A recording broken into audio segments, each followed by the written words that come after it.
Hello everyone, I am Nisar Ali. Welcome to SET Foundation. आज की इस video में हम लोग वर्ब के बारे में जानेंगे।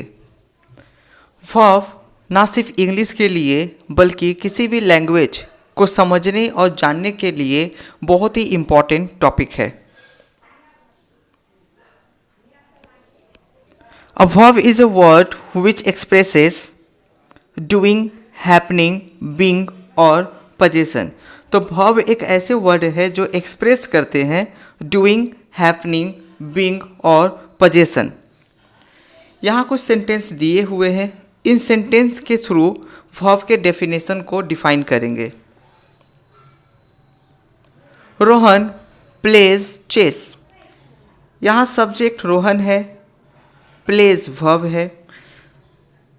प्लेस जो कि यहाँ पे क्या है, वर्ब है और क्या ये बता रहा है, एक्शन को बता रहा है। जब कोई सेंटेंस में सब्जेक्ट हो और उस सब्जेक्ट से किसी एक्शन के होने का सेंस हो तो वह एक्शन डूइंग कहलाता है। Next sentence, it is raining. यहाँ जो वर्ब है इज़ रेनिंग, इससे एक्शन के होने का तो सेंस हो रहा है, बट इसमें जो एक्शन हो रहा है उसका करने वाला सब्जेक्ट नहीं है, ये एक्शन खुद हो रहा है, तो इसे कहेंगे हैपनिंग।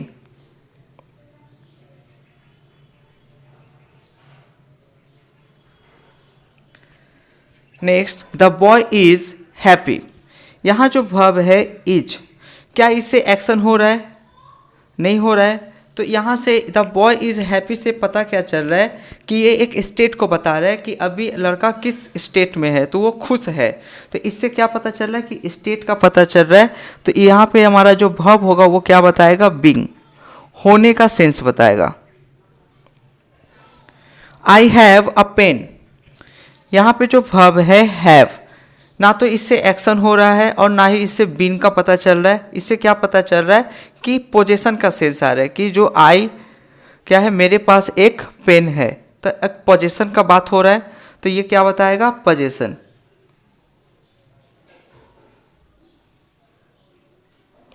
आई होप आपको डेफिनेशन इस सेंटेंस से क्लियर हुआ होगा। A sentence can not be made without a verb. तो कोई भी सेंटेंस बनाने के लिए एक मेन वर्ब की ज़रूरत होती है, तो बिना किसी मेन वर्ब का कोई भी सेंटेंस कंप्लीट नहीं होगा। क्लियर?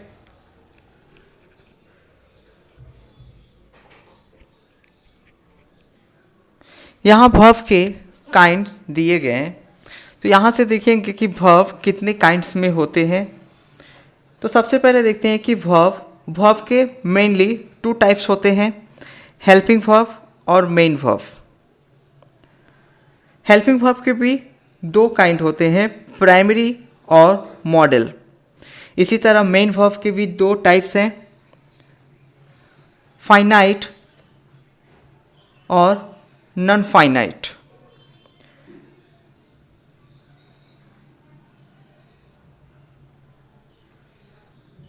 पिछले स्लाइड में हम लोग देखा कि हेल्पिंग वर्ब के भी 2 काइंड होते हैं, प्राइमरी और मॉडल्स। प्राइमरी वर्ब के भी 3 काइंड होते हैं, बी फॉर्म, डू फॉर्म और हैव फॉर्म। तो बी फॉर्म में क्या आते हैं, तो is, am, are, was, were, be, been, Bing.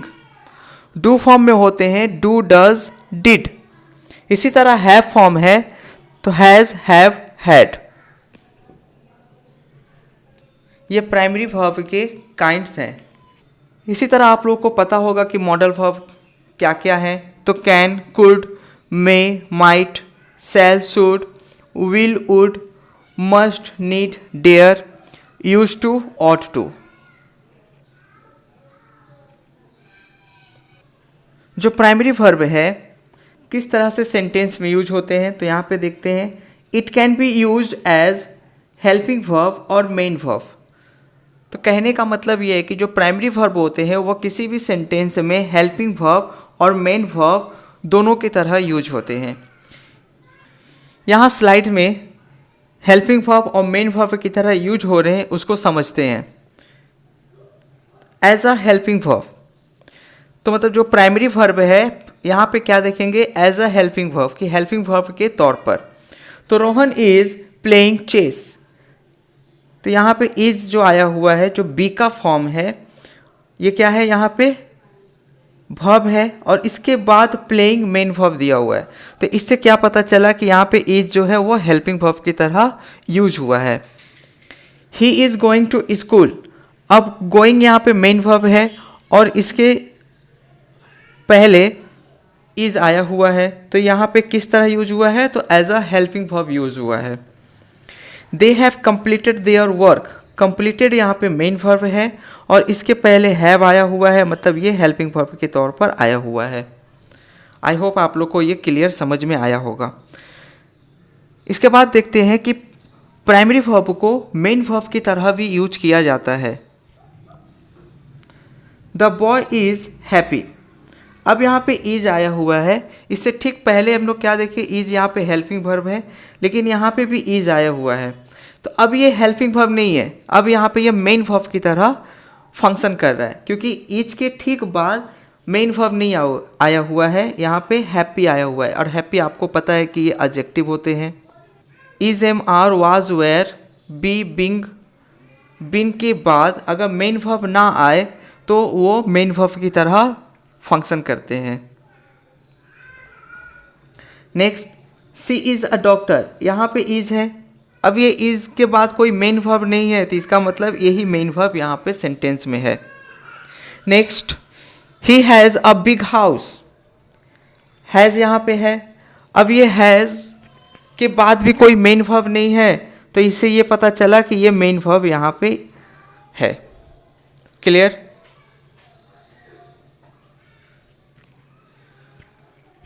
इस स्लाइड में वर्ब के फॉर्म्स देखेंगे, तो आप लोग को पता है कि वर्ब के 5 फॉर्म्स होते हैं, ठीक है, जिसे आप लोग V1, V2, V3, V4 और V5 के नाम से जानते हैं। तो किसी भी मेन वर्ब के 5 फॉर्म होते हैं। तो जैसे प्ले का बात करें तो प्ले यहाँ पे क्या है, एक वर्ब है, अगर ये मेन वर्ब है तो इसके भी 5 फॉर्म होंगे। जैसे प्ले का बात करें तो प्ले यहाँ पे मेन वर्ब है, इसके भी 5 फॉर्म है, तो प्ले V1 होगा, प्लेड इसका V2 और V3 भी प्लेड ही होता है। अब V4 वो होता है जब वर्ब के बेस फॉर्म में ing का यूज करते हैं, मतलब अगर वर्ब के फर्स्ट फॉर्म में ing का यूज करेंगे तो वह वर्ब का 4th फॉर्म बनता है। तो प्ले में ing यूज किए तो प्लेइंग। किसी भी वर्ब के मतलब वर्ब के बेस फॉर्म में एस और es का यूज करते हैं तो वह वर्ब का 5th फॉर्म बनता है। तो प्ले में अगर एस का यूज किए तो प्लेज हो गया। इसी तरह गो, तो गो फर्स्ट फॉर्म है, इसका 2nd फॉर्म होता है वेंट, 3rd फॉर्म होगा गॉन। गो में ing का यूज करेंगे तो वर्ब का 4th फॉर्म बनेगा। गो में es का यूज करेंगे तो वो वर्ब का 5th फॉर्म बनेगा। तो आपको वर्ब का फॉर्म समझ में आया। अब जैसे प्राइमरी वर्ब है, अब ये प्राइमरी वर्ब अगर मेन वर्ब की तरह यूज होते हैं तो इनके भी फॉर्म बनेंगे। तो यहाँ पे देख लेते हैं कि इनके फॉर्म कैसे कैसे बनते हैं। तो वर्ब का जो फर्स्ट फॉर्म होगा प्राइमरी का वो होगा बी एम आर। इसका जब 2nd होगा तो वाज वेयर। इसका बीन होता है वर्ब का 3rd फॉर्म। बी में ing यूज करेंगे तो ये वर्ब का 4th फॉर्म बनेंगे और इज वर्ब का 5th फॉर्म होगा। सेम इसी तरह डू का डिड होगा, डन, डूइंग, डज। हैव का भी सेम इसी तरह होगा, हैव का फर्स्ट फॉर्म होगा, हैड, हैड ये V2 और V3 होंगे, हैविंग V4 और हैज़ V5। अब यहाँ से देखिए जो वर्ब का हम लोग फर्स्ट फॉर्म यूज करते हैं वो किसके साथ यूज करते हैं, तो प्लूरल सब्जेक्ट के साथ यूज करते हैं, ठीक है। प्रेजेंट में V2 जो होता है इसको हम लोग पास्ट में यूज करते हैं, V4 का यूज करते हैं कॉन्टिन्यूअस में करते हैं, और V5 का यूज भी प्रेजेंट इंडिफिनिट में करते हैं। कब, जब हमारा सब्जेक्ट क्या होगा, सिंगुलर सब्जेक्ट होगा। क्लियर, समझ में आया?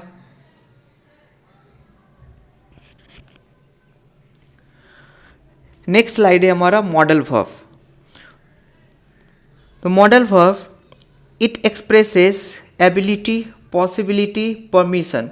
तो मॉडल वर्ब जो होते हैं वो एक्सप्रेस करते हैं एबिलिटी, पॉसिबिलिटी, परमिशन को एक्सप्रेस करते हैं।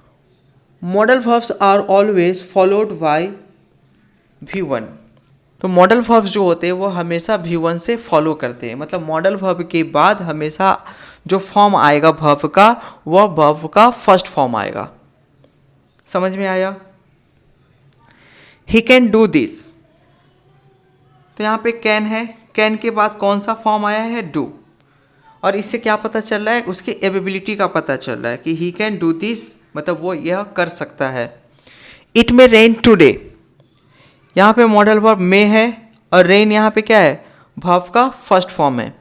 इट मे रेन टुडे, इससे क्या पता चल रहा है? यहाँ से पॉसिबिलिटी का पता चल रहा है कि आज बारिश हो सकती है। करण शुड गो देयर, शुड आपको पता है मॉडल वर्ब है और गो फर्स्ट फॉर्म है।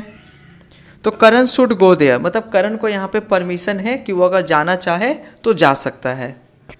तो इससे आपको पता चल गया कि मॉडल वर्ब आपको एक्सप्रेस करते हैं एबिलिटी, पॉसिबिलिटी और परमिशन को एक्सप्रेस करते हैं।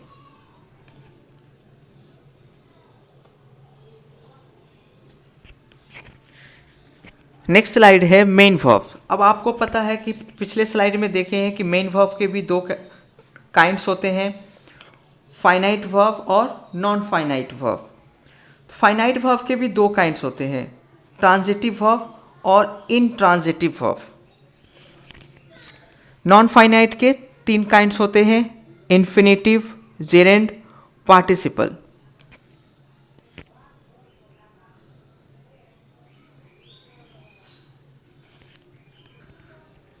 ट्रांजिटिव वर्ब, अब ट्रांजिटिव वर्ब क्या होते हैं?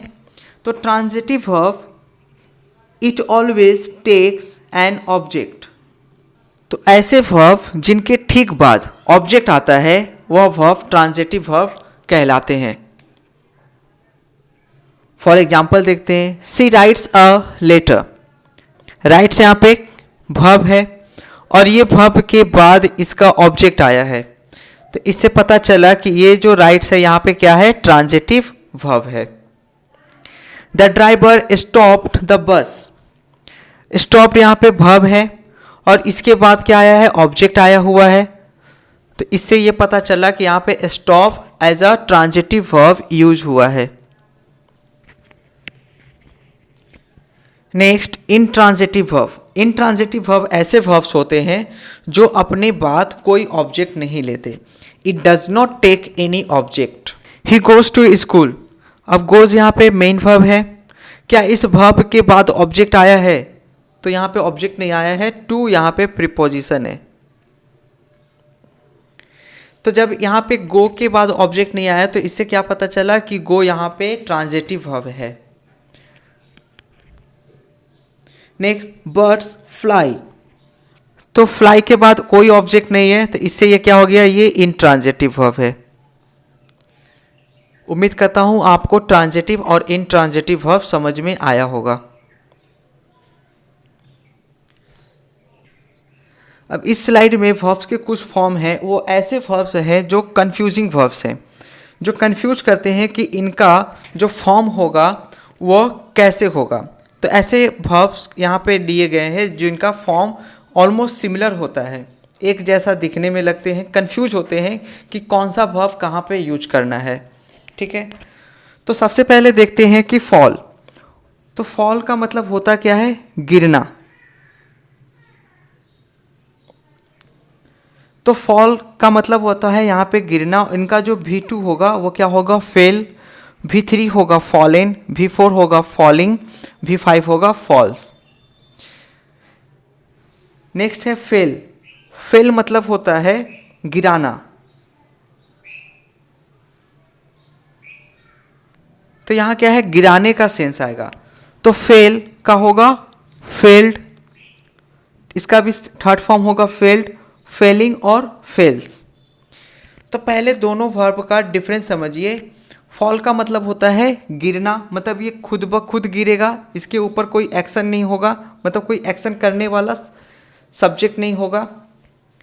और फेल्ड मतलब गिराना, तो कोई इसे गिराएगा, मतलब कोई सब्जेक्ट चाहिए इसके लिए। तो इससे ये पता चल रहा है कि ये जो होते हैं वो इंट्रांजिटिव होंगे और ये क्या होंगे, ट्रांजिटिव वर्ब होंगे। क्लियर? एग्जाम्पल से समझते हैं। द ट्री फेल डाउन, तो द ट्री फेल डाउन। अब यहाँ पे क्या है कि ट्री को गिराया गया है या ट्री गिर गया है, तो यहाँ से पता चल रहा है कि ट्री यहाँ से क्या हुआ है, गिरा है। ठीक है, तो इसलिए हम लोग यहाँ पे फॉल का वर्ब सेकेंड यूज कर रहे हैं, fail. Next, they failed the tree. अब देखिए ट्री को यहाँ को क्या किया जा रहा है, गिराया जा रहा है कि ट्री गिर रहा है, तो दे यहाँ पे क्या है, वे ट्री को गिरा रहे हैं, तो यहाँ पे हम लोग ट्रांजिटिव वर्ब का यूज करेंगे। तो यहाँ पे फेल का सेकेंड फॉर्म फेल्ड होगा। अब ट्रांजिटिव वर्ब है तो इसके बाद ऑब्जेक्ट चाहिए, तो अगर ऑब्जेक्ट वर्ब के बाद दिया हुआ है तो इससे सिंपली आइडेंटिफाई कर पाएंगे कि हमको यहाँ पे ट्रांजिटिव वर्ब की ज़रूरत है या ट्रांजिटिव वर्ब यहाँ पे चाहिए। क्लियर?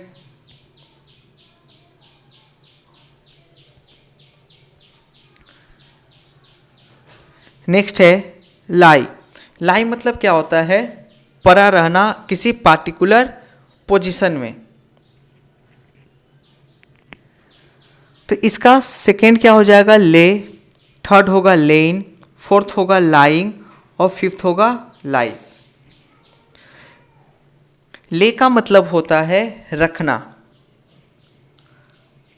तो यहाँ पे इसका सेकेंड होगा लेट, थर्ड भी होगा लेट,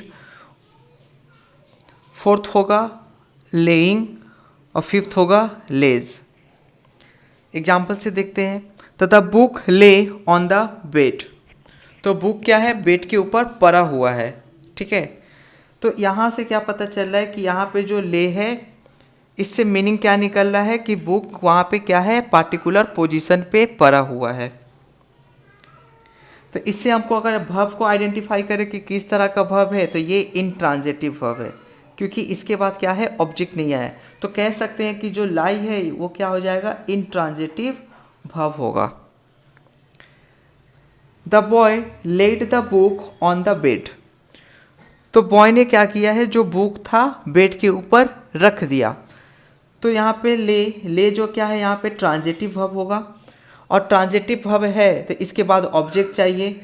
तो लेट के बाद यहाँ पे ऑब्जेक्ट आया है। अब जब ऑब्जेक्ट आया है तो ये पता चला कि ये ट्रांजिटिव है, तो इसका हम लोग कौन सा फॉर्म यूज कर रहे हैं, वर्ब का सेकेंड फॉर्म यूज कर रहे हैं। तो आप लोग को समझ में आ रहा है कि सेंटेंस में कैसे ट्रांजिटिव और इनट्रांजिटिव वर्ब यूज हो रहे हैं, उनको आइडेंटिफाई कैसे कर रहे हैं।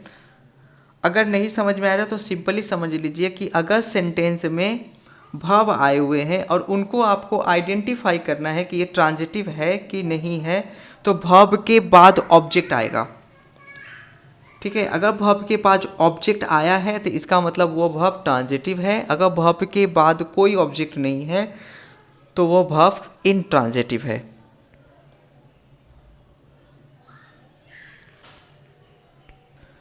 नेक्स्ट है राइज।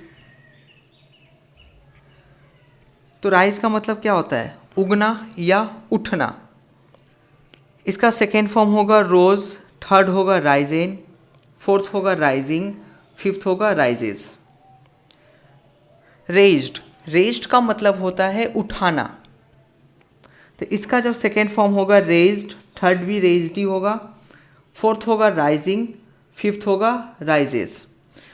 तो अगर हम फर्स्ट का बात करें रेज का, तो इसका मतलब होता है उठना या उगना, तो ये क्या हो जाएगा, इनट्रांजिटिव। यहाँ पे कोई एक्शन किसी के द्वारा किया नहीं जा रहा, ये खुद ब खुद होगा। रेज्ड जिसका मतलब होता है उठाना, अब अगर ये उठाने का सेंस होगा तो यहाँ पे उसको कोई परफॉर्म करने वाला होगा और ये क्या हो जाएगा, ट्रांजिटिव होगा। The sun rises in the east. अब राइज यहाँ पे वर्ब है, क्या इस वर्ब के बाद कोई ऑब्जेक्ट आया है, तो ऑब्जेक्ट नहीं है, तो इससे क्या पता चला कि ये इंट्रांजिटिव वर्ब है।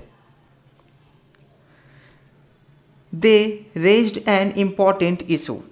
अब रेज्ड यहाँ पे वर्ब है, इस वर्ब के बाद ऑब्जेक्ट आया हुआ है इशू, तो ये क्या पता चला यहाँ से कि ये ट्रांजिटिव वर्ब है।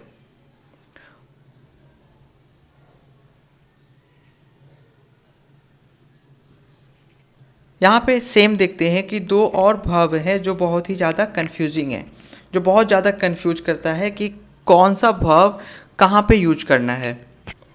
तो हैंग का मतलब एक होता है फांसी देना, तो यहाँ पे जब फांसी देने का होगा तो इसका सेकेंड फॉर्म होगा हैंग्ड, थर्ड फॉर्म होगा हैंग्ड, फोर्थ फॉर्म होगा हैंगिंग, फिफ्थ फॉर्म होगा हैंग्स।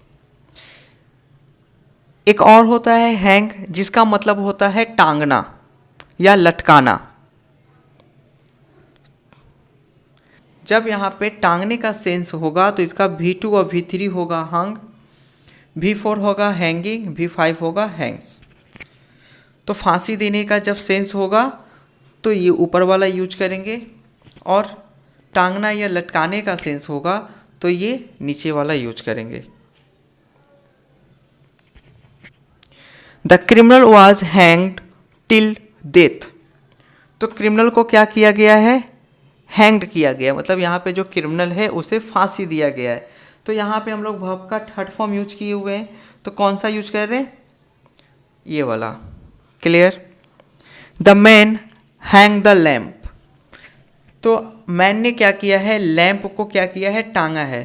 ठीक है, तो जब वो टांगने का सेंस आएगा तो ये वाले वर्ब के फॉर्म से यूज करेंगे। क्लियर। नेक्स्ट इसी तरह के और यहाँ पे कुछ सिमिलर वर्ब फॉर्म है। फाइंड, फाइंड मतलब क्या होता है, पाना, और इसका V2 और V3 सेम होता है फाउंड। V4 होगा फाइंडिंग, V5 होगा finds.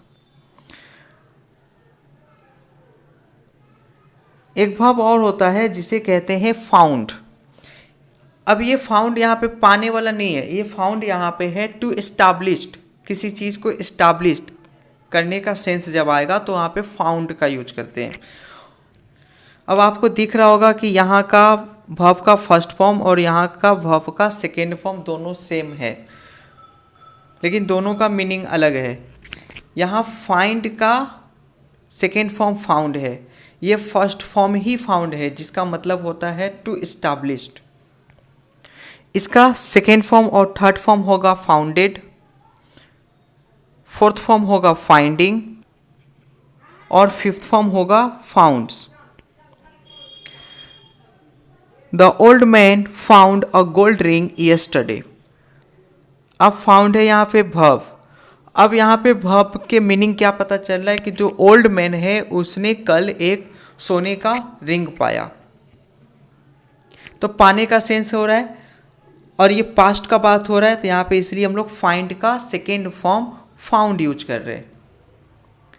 He founded the organisation, तो यहाँ पे फाउंडेड मेन वर्ब है और यहाँ पे ऑर्गेनाइजेशन को इस्टाब्लिश्ड करने का बात हो रहा है, इसीलिए हम लोग फाउंड का सेकेंड फॉर्म फाउंडेड यूज कर रहे हैं। आप लोग को ये समझ में आ रहा होगा कि यहाँ पे जो वर्ब के डिफरेंट फॉर्म है वो कैसे यूज हो रहे हैं, उनके मीनिंग कहाँ पे चेंज हो रहे हैं, और इनका यूज सेंटेंस में कैसे किया जा रहा है।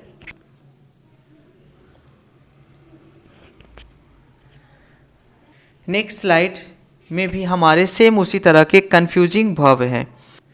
यहाँ भी देखिए वर्ब का सेकेंड फॉर्म और यहाँ पे वर्ब का फर्स्ट फॉर्म दोनों सिमिलर हैं, बट ये डिफरेंट होते हैं मीनिंग में। देखते हैं वो क्या डिफरेंस है। तो ग्राइंड, ग्राइंड का मतलब होता है पीसना। ठीक है, जब किसी भी चीज़ को हम लोग ग्राइंड करते हैं तो ये वाले फॉर्म यूज करते हैं। तो ग्राइंड का सेकेंड फॉर्म और थर्ड फॉर्म होगा ग्राउंड, फोर्थ फॉर्म होगा ग्राइंडिंग, फिफ्थ फॉर्म होगा ग्राइंड्स। ग्राउंड आपको पता होगा कि ये नाउन होते हैं, लेकिन ये वर्ब भी होते हैं, और इनका वर्ब के तौर पर इनका मीनिंग होता है गारना। ठीक है, तो जब गाड़ने का सेंस होगा तो वहाँ पे हम लोग वर्ब के तौर पे ग्राउंड का यूज करते हैं। इनके भी सेकेंड फॉर्म और थर्ड फॉर्म सेम होते हैं, ग्राउंडेड, फोर्थ फॉर्म ग्राउंडिंग और fifth form grounds. She ground the spices, उसने क्या की, मसाले को पीसी है, ग्राइंड की है। Clear. They grounded the gold coins, उन लोगों ने गोल्ड कॉइन्स को क्या किया, जमीन में गाड़ दिया। तो गाड़ने का सेंस रहेगा तो ग्राउंडेड या ग्राउंड यूज करेंगे, और जब पीसने का सेंस रहेगा तो ग्राइंड का फॉर्म यूज करेंगे। क्लियर।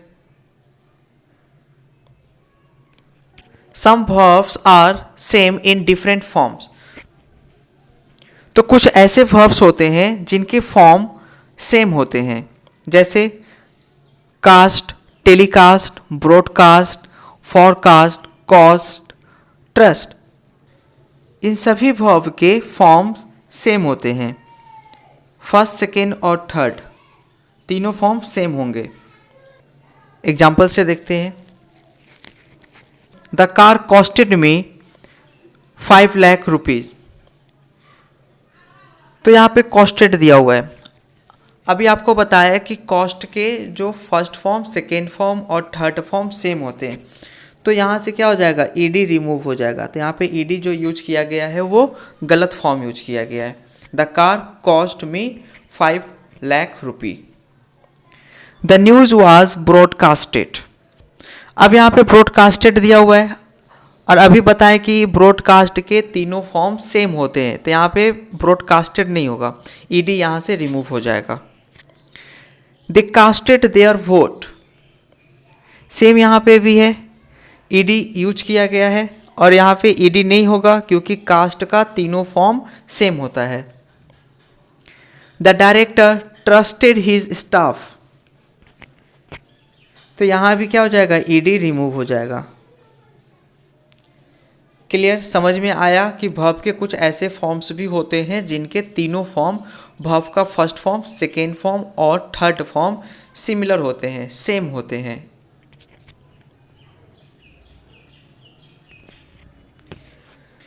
ठीक है, तो इस स्लाइड में कुछ क्वेश्चन दिए हुए हैं, इस क्वेश्चन को सॉल्व करते हैं। The wood cutter has fallen 20 trees since morning. अब सबसे पहले ये समझिए कि यहाँ पे जो फॉलन दिया हुआ है मेन वर्ब है। अब ये मेन वर्ब है तो ये मीनिंग क्या दे रहे हैं कि गिराया है या गिरा है। तो वुड कटर ने क्या किया है, 20 ट्रीज को गिराया है। तो अब फॉल आपको पता है कि इसका मतलब होता है गिरना। ये इंट्रांजिटिव वर्ब है, तो यहाँ पे इंट्रांजिटिव वर्ब की ज़रूरत नहीं है क्योंकि आगे यहाँ पे आपको ऑब्जेक्ट दिया हुआ है। तो जब ऑब्जेक्ट है तो इसके लिए हमें चाहिए यहाँ पे ट्रांजिटिव वर्ब, तो इसका हो जाएगा फेल्ड।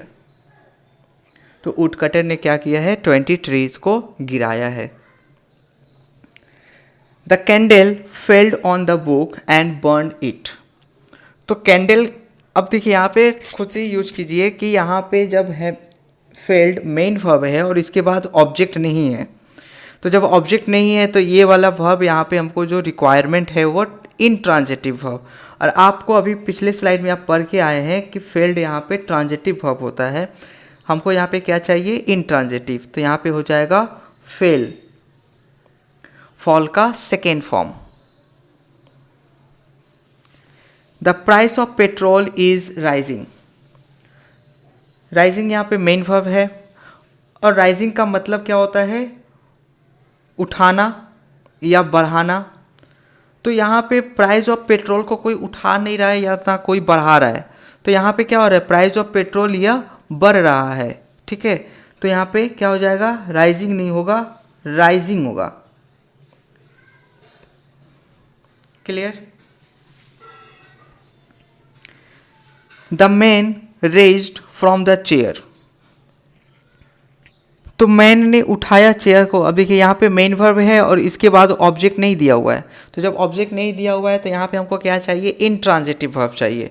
तो मैन रेज्ड नहीं होगा, यहाँ पे हो जाएगा रोज, मतलब आदमी उठा है। ठीक है, उसे कोई उठाया नहीं है। They had hung the criminal, अब वे लोग क्या किए हैं, क्रिमिनल को हंग किए। अब उसको तो लटकाए नहीं है, उसे क्या किए, फांसी दिए हैं। तो और आपको पता है कि हैंग का हंग जब होता है तो लटकाने का सेंस होता है, तो उसे फांसी दिया गया है, तो यहाँ पे हो जाएगा हैंग्ड।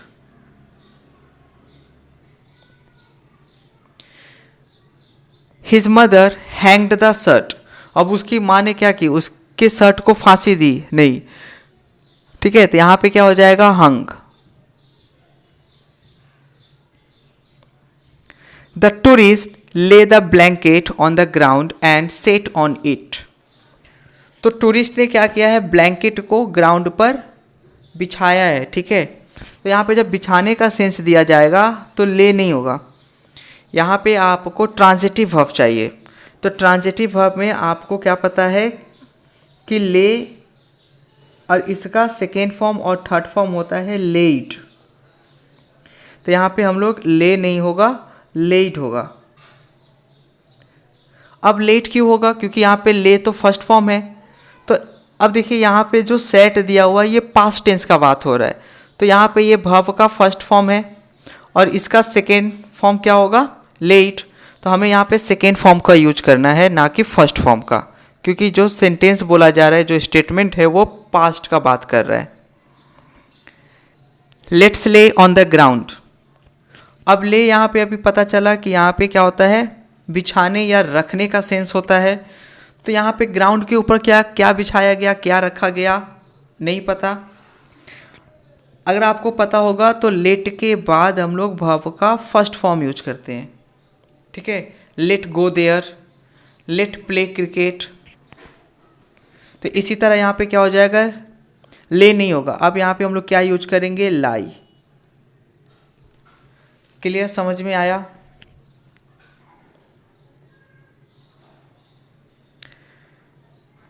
नेक्स्ट स्लाइड है हमारा नॉन फाइनाइट वर्ब। अब नॉन फाइनाइट वर्ब भी क्या होते हैं, तीन होते हैं, इन्फिनेटिव, जेरेंड, पार्टिसिपल।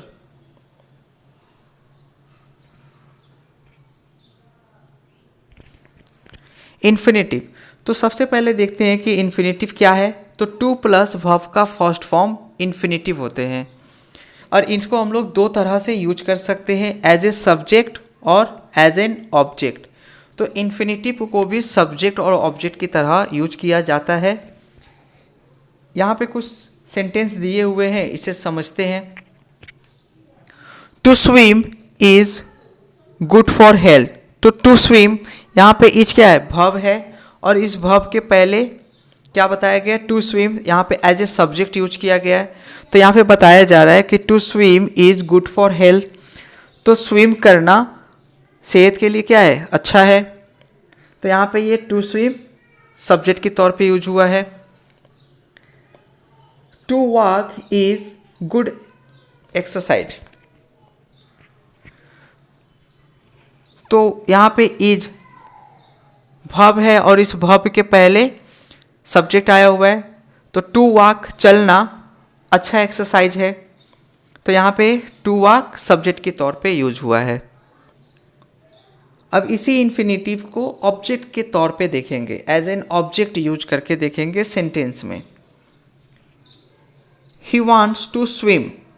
अब यहाँ पे टू स्विम आया हुआ है, तो ही वांट्स, वो चाहता है, क्या चाहता है, तो to swim. I love to walk. अब लव यहाँ पे क्या है, मेन वर्ब है, और इसके बाद क्या आया, ऑब्जेक्ट आया हुआ है, टू वॉक। तो यहाँ पे इन्फिनेटिव ऑब्जेक्ट की तरह फंक्शन कर रहा है।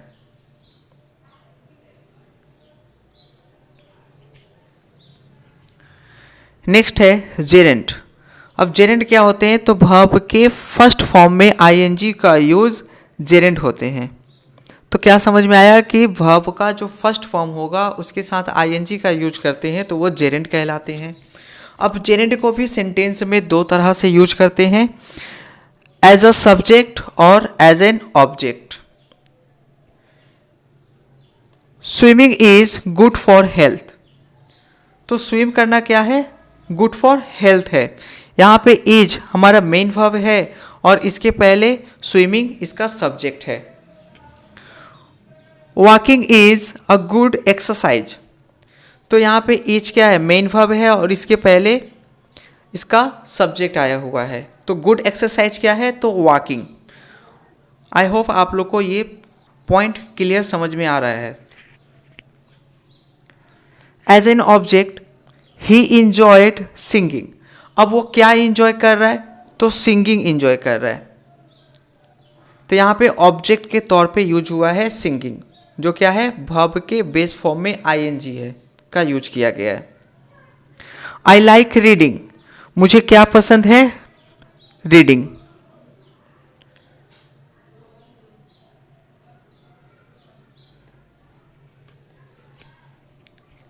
Gerund is use with these phrases.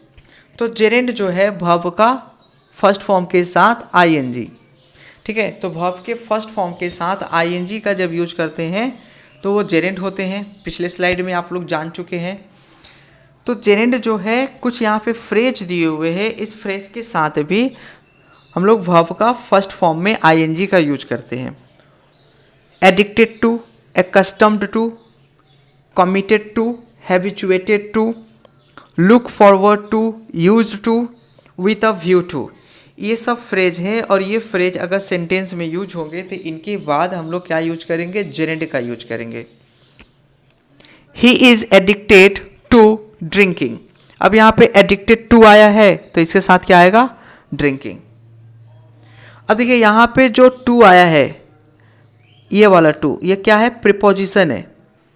आपके मन में ये क्वेश्चन उठ रहा होगा कि टू के बाद तो वर्ब का फर्स्ट फॉर्म यूज करते हैं जो इन्फिनेटिव है। तो ये टू इस फ्रेज के साथ आए हैं, अलग से प्रीपोजिशन के तौर पे नहीं आए हैं। तो जब ये फ्रेज के साथ आए हैं इसलिए हम लोग यहाँ पे वर्ब के फर्स्ट फॉर्म के साथ आईएनजी का यूज कर रहे हैं, जो जेरेंड के तौर पे। क्लियर, समझ में आया। We look forward to meeting our parents.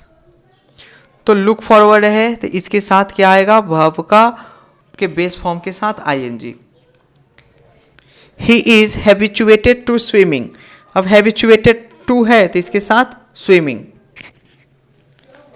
Swimming का यहाँ पे स्पेलिंग मिस्टेक है,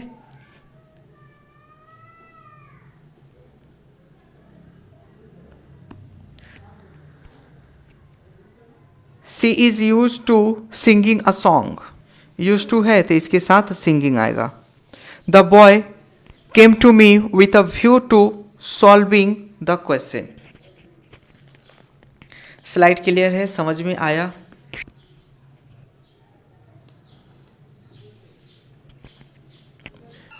नेक्स्ट है पार्टिसिपल। पार्टिसिपल क्या है, तो वर्ब के बेस फॉर्म के साथ आईएनजी या वर्ब का थर्ड फॉर्म। अब पार्टिसिपल सेंटेंस में दो तरह से यूज होते हैं, एज अ वर्ब और एज एन एडजेक्टिव। तो पहले एज ए वर्ब के तौर पे देखते हैं। तो a deer is running in the forest. Running यहाँ पे क्या है, वर्ब के फर्स्ट फॉर्म के साथ आईएनजी है और यहाँ पे ये वर्ब के तौर पे यूज हुआ है। The boy is flying a kite. Flying क्या है, वर्ब है और ये वर्ब के बेस्ट फॉर्म के साथ आईएनजी का यूज किया गया है। She has broken the chair. Broken यहाँ पे वर्ब का थर्ड फॉर्म है। He has given some instruction to them. Given यहाँ पे मेन वर्ब है और ये वर्ब का थर्ड फॉर्म है। As an adjective, I saw a running deer in the forest. अब सॉ यहाँ पे मेन वर्ब है, रनिंग यहाँ पे क्या है, वर्ब के फर्स्ट फॉर्म के साथ आईएनजी और ये क्या बता रहा है कि उसने कैसा डियर देखा है, तो उसने दौड़ते हुए डियर को देखा है। तो यहाँ पे रनिंग क्या है, एडजेक्टिव है। The boy caught a flying kite. Caught यहाँ पे मेन वर्ब है। अ फ्लाइंग काइट, कैसा काइट को पकड़ा है, तो फ्लाइंग, उड़ते हुए काइट को पकड़ा है। तो यहाँ पे ये एडजेक्टिव के तौर पे यूज हुआ है। Next, she found a broken chair. अब ब्रोकन यहाँ पे क्या है, वर्ब का थर्ड फॉर्म। सेंटेंस में यूज कैसे हुआ है, एडजेक्टिव के तौर पर। They have followed the given instruction. Given यहाँ पे एडजेक्टिव के तौर पे यूज हुआ है, जो क्या है, वर्ब का थर्ड फॉर्म है।